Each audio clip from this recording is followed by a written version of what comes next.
Cette journée nationale de la femme gabonaise, comme je l'ai dit en présentation, est donc un écho à la journée internationale des droits des femmes le 8 mars, mais surtout à la journée nationale de la femme gabonaise qui a lieu le 17 avril depuis 18 ans maintenant, qui a donc été instituée par le feu président Omar Bongo Ondimba. J'ai donc le privilège d'être l'une des maîtresses de cérémonie de cette journée avec la modération d'une table ronde qui avait pour thème femmes, comment agir et s'affirmer dans la société. Alors déjà, cette journée de la femme gabonaise en est à sa 3e édition. C'est la 3e fois que le Conseil des Gabonais de France organise cette journée, mais la première fois que le nouveau bureau, qui est donc dirigé par Alexis Ibinga, gère cette journée que je trouve au fil des années en fait évolue énormément, prend de plus en plus d'ampleur. D'ailleurs cette année la femme gabonaise a invité d'autres femmes du monde, d'où la thématique femmes gabonaises, femmes du monde. C'est donc une journée où on parle de nos inspirations, de nos aspirations, où on élève le débat autour des femmes, de la femme gabonaise, où on se veut être très pratique, loin de la théorie, où les femmes racontent leurs histoires, parlent de leur vécu. Vous avez pu le constater durant la table ronde sur comment agir et s'affirmer dans la société, des femmes de haut vol, hein, de parcours exceptionnels, atypiques, ont véritablement parlé de leur parcours, pas évident, pas facile, mais ont surtout répondu à la question comment agir et s'affirmer, c'est-à-dire avoir du courage, oser, et puis ne pas penser que la place qu'elles occupent en tant que femmes de pouvoir, c'est de l'imposture. Cet événement s'inscrit pleinement dans la trajectoire qui est prônée par l'État gabonais depuis plusieurs années et qui a récemment posé de nouveaux jalons en faisant de la décennie 2015-2025 celle de la femme gabonaise. Et il me semblait donc indispensable que le premier événement qu'a réalisé le CGF soit sur ce thème-là. En plus, les femmes, c'est un sujet qui me touche particulièrement parce qu'il ne faut pas oublier que 52% de la population mondiale, ce sont des femmes et on doit les mettre à l'honneur parce qu'elles sont quelque part aussi l'avenir de l'humanité. Moi, je suis de la Guadeloupe et le Gabon, je ne connaissais pas du tout, enfin, pas du tout globalement, quoi, comme tout le monde à la télé et tout. Donc du coup, je découvre les Gabonais super sympas et tout. Donc j'ai beaucoup apprécié. Puis la table ronde, les interventions ont été diverses. Il n'y avait pas que des femmes gabonaises, il y avait des femmes un peu de partout. Donc c'était très très intéressant. J'ai appris des choses. Il y a des femmes il y a des interventions qui m'ont complètement éblouie et tout, parce que et surprise en même temps d'ailleurs, et que j'ai trouvé génial le travail de certaines femmes, voilà, et leur parcours, quoi. Voilà. Moi je suis un ami du Gabon, je peux dire même Gabonais de cœur, parce que j'ai un peu vécu au Gabon pendant mon enfance, entre 21 ans jusqu'à 27 ans. C'est une belle vie, voilà, et je me sens toujours gabonais. Je suis sénégalais d'origine. Et voilà, donc à chaque fois que j'ai ce genre de manifestation et que j'apprends à travers la presse, je me permets de venir voir mes amis gabonais. C'est comme si je suis dans mon pays, je suis dans mon élément. J'ai de très bons souvenirs au Gabon et ces pays m'intéressent beaucoup. Et je suis presque physiquement attaché à ces pays-là et je suis très content d'être là, et voilà, qui n'est pas la première fois. J'espère qu'à l'avenir, à chaque fois que j'ai l'occasion de venir me présenter ici et passer un très bon moment avec mes amis gabonais, je ne manquerai pas l'occasion.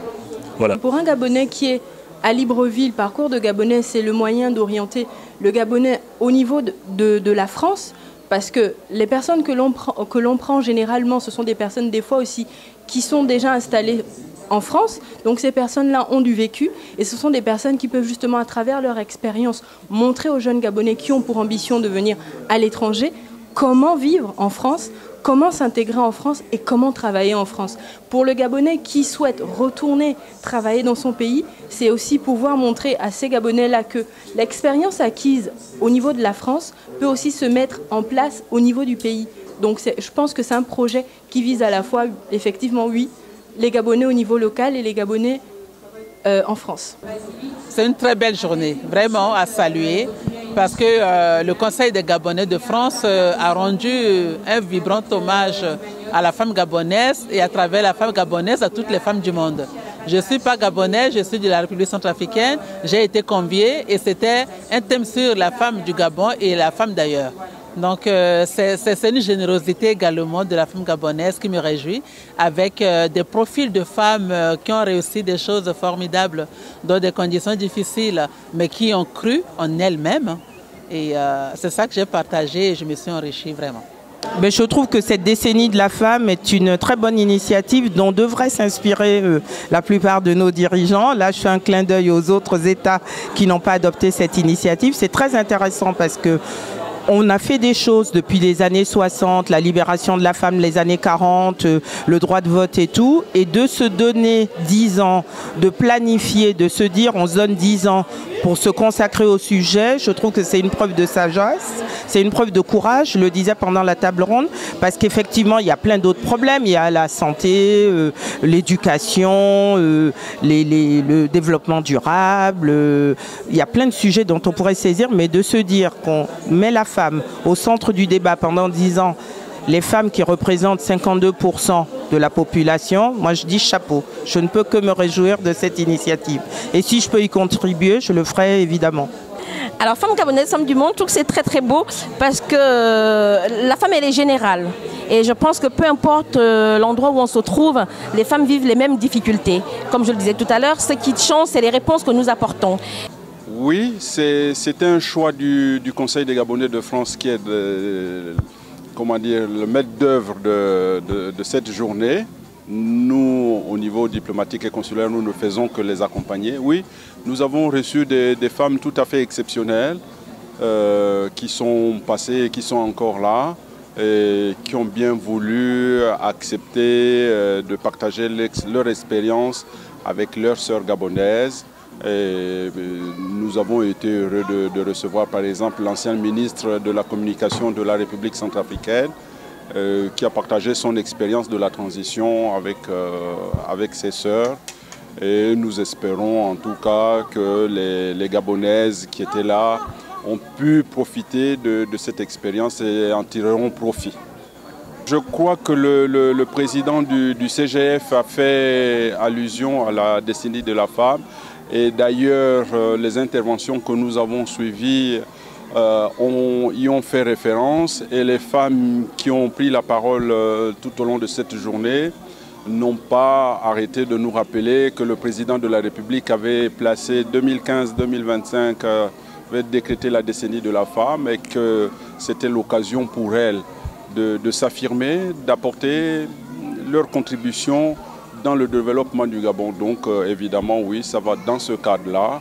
Et on en est fiers d'ailleurs que les compatriotes de la diaspora se saisissent de cet événement et puis fassent les choses et participent, bien entendu, à la prise de conscience de la femme gabonaise. J'ai eu l'heureuse surprise d'être invitée par Doriane, qui m'a expliqué qu'il y avait une grande fête qui était organisée donc, dans notre maison, l'ambassade du Gabon, et qui regroupait toutes les femmes entrepreneurs. Et je trouve que c'est une idée qui est formidable, qu'on soit mis à l'honneur, qu'on puisse se rencontrer, échanger, partager nos différentes expériences et surtout créer du réseau aussi, c'est très important. À réitérer l'année prochaine, parce que quand on est chacune dans son coin, c'est pas toujours évident. La vie d'entrepreneur est faite de haut et de bas. Seule une confiance et une foi absolue dans ce qu'on fait et notre entourage nous fait tenir, sinon on a envie d'abandonner tout le temps. Et le fait d'être dans une telle énergie, un tel bouillon de culture, où il y a des femmes qui viennent de chez nous, mais qui sont dans des secteurs différents, qui rencontrent les mêmes problématiques, c'est d'un côté c'est rassurant et c'est galvanisant.